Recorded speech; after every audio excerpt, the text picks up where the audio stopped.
Hi there, Zach here, and welcome to Let's Play Neverending Nightmares. I know, it's another horror game, I'm sorry. But I had several friends actually suggest this one to me, and it was on sale on Steam. I guess there was some big push from the developer. And you know, when you get one game that a couple of people are telling you to check out, you gotta check it out. When I heard the name, I got it confused with Dungeon Nightmares, which is one of those prototypical examples of you know, flashlight, jump scare, BS. But I looked it up, and it seemed very cool, so I figured, you know what, I'll check it out. And I fired it up. It had a headphone mode, it plays with the sound a little bit. I saw the style, and I thought, you know what, I can't just play this on my own. I have to document it. So that's why this is here. Now, this was just, ugh.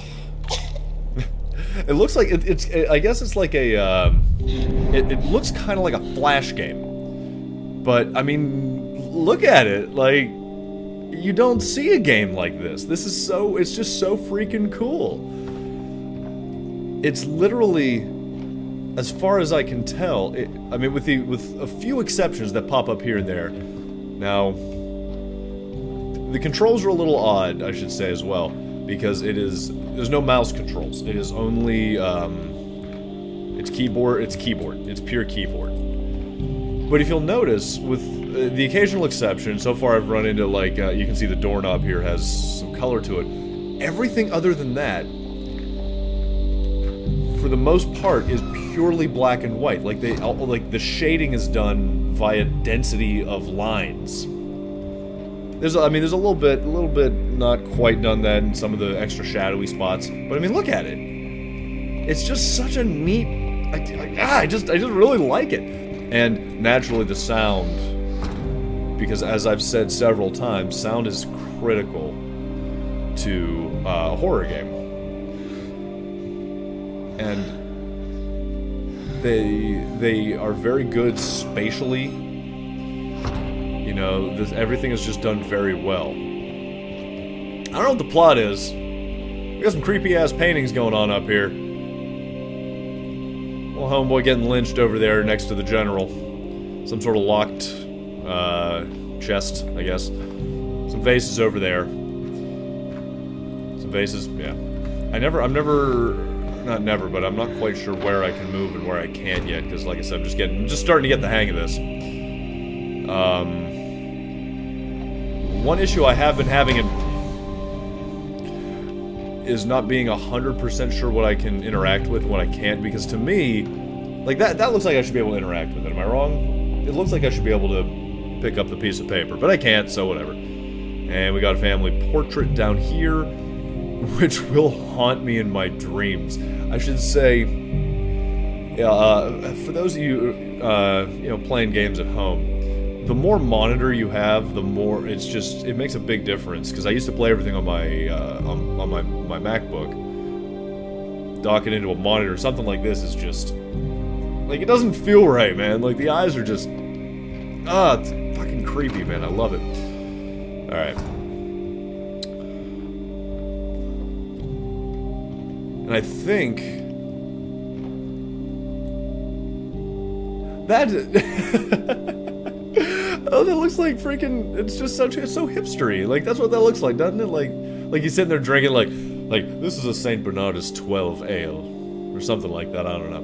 Looks a little like Sage Francis. If you don't know who that is, Sage Francis is a rapper, like, I guess they call him a backpacker.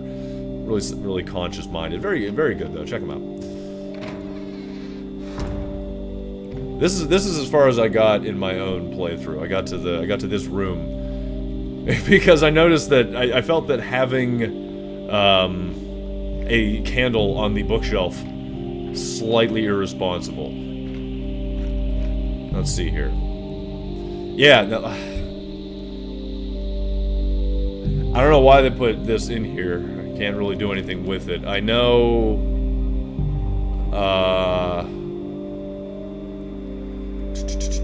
that the second verse of Psalm 21 there is God, my God, why have you forsaken me?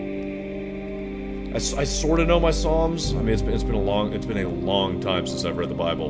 It's been about a couple of years now, but I know that one. I don't know what's going on here. I don't even know if that's gonna be important or if it's just, you know... God, the sound. I think what, I think one thing the game does, and so far I haven't been wrong, is everything you can interact with is colored.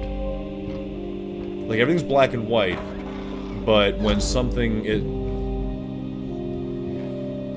whoever designed this is amazing. Like, look at these paintings and everything. Like, everything is just...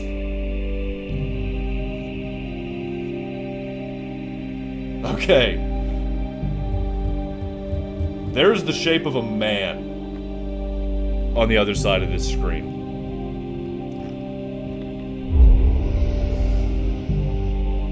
Alright, at least the game acknowledged it. Wasn't trying to act like it wasn't there. Alright, cool.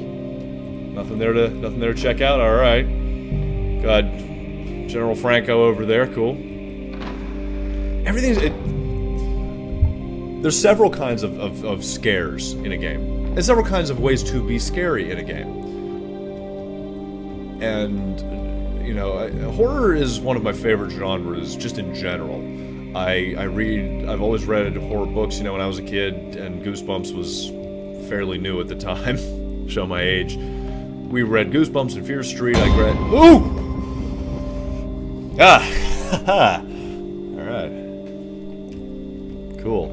Oh, and the blood is colored. Can I look at it? Oh, hello. Alright.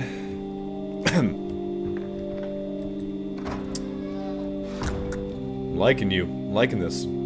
But yeah, horror's my genre, and one of the things in horror that I think gets missed a lot of the time is truly being haunting, as opposed to simply... You can make anything scary if you...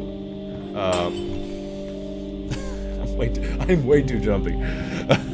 I should point out, quick side note, when I was a kid I couldn't play Operation because I didn't like the buzz sound. Like, I was a very jumpy child. Oh, that's gotta be something. Okay, so the blood is always... Oh, that's not... That is exceptionally unpleasant. Ugh. Why?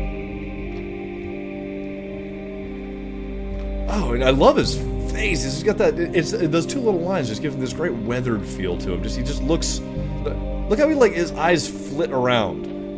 I don't know if he's gonna look at things I can interact with, but... Anyway, like I was saying, you can make almost anything scary.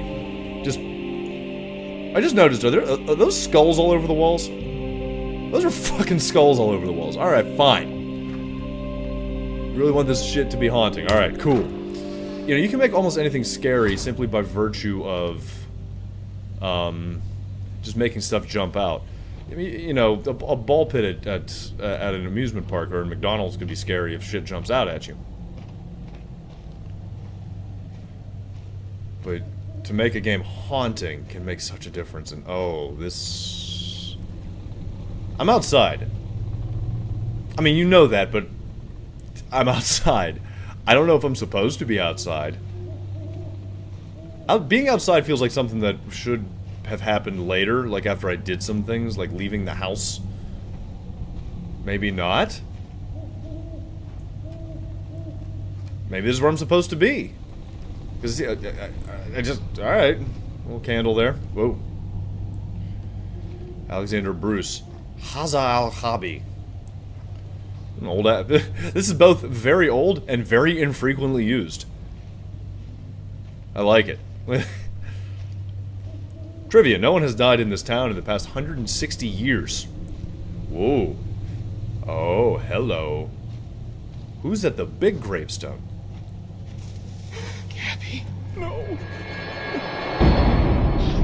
Whoa! You're still sleeping? You promised we'd meet for breakfast. Oh. Oh, Are you okay? You look upset. I'm sorry. I just had a terrible nightmare.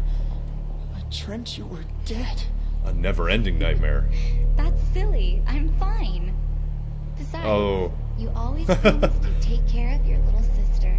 Well, that was when we were kids. It's still Okay. true, isn't it? Yeah. Why don't you try get back to sleep. I'll wait outside.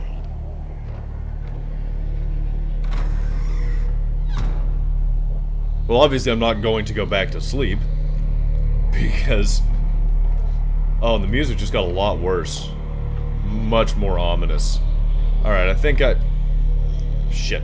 2 doors. I don't know which one to take. I'm gonna try this one. I'll follow her in a minute.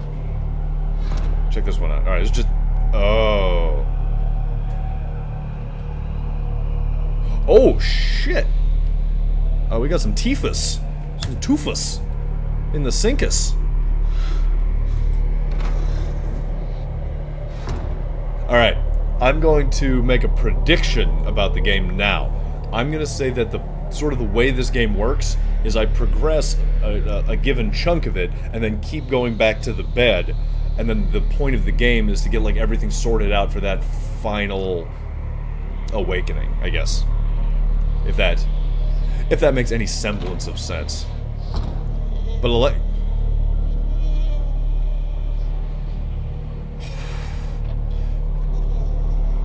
now, when you start this game up, one of the things they do is they ask you if you're wearing headphones. Now, a lot of horror games do that. They say, you know, put on headphones for maximum experience, and usually what that means is what they're going to do is just smash a very loud noise at you when you least expect it, and make the sound quiet enough. Alright, this is colored. Let's take a look at it. Some sort of fella with a skull. Alright, cool. And usually what they do in that game, in a game like that, is they say pair headphones for maximum effect. They tell you to adjust the brightness so you can't see anything that well. It's all just to make you constantly in that mode of, I can't see. Hello? Hello? Oh, you're downstairs, aren't you? So I can turn the corner, or I can go downstairs. And they both look dark and scary. We're going downstairs. We're going downstairs. I'm gonna check out the downstairs. Now, but with this game, I guess what they did was, to go back to the audio thing, I guess what they...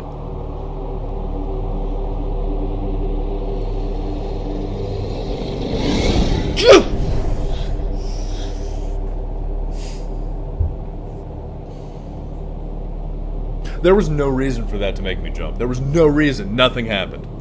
But what this game does, and I'm saying this now because I'm gonna cut the episode because it's about 15 minutes in. What this game does is it actually, I guess, they have an engine that helps with the panning and the staging and the imaging, and that makes it all very cool.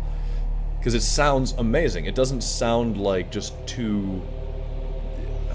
I'll get into that in the next episode. For now, I'm just gonna pause here. So, Neverending Nightmares. We're off to a really cool as hell start. I like it. You know, I could... Yeah, it's good. All right. Take care.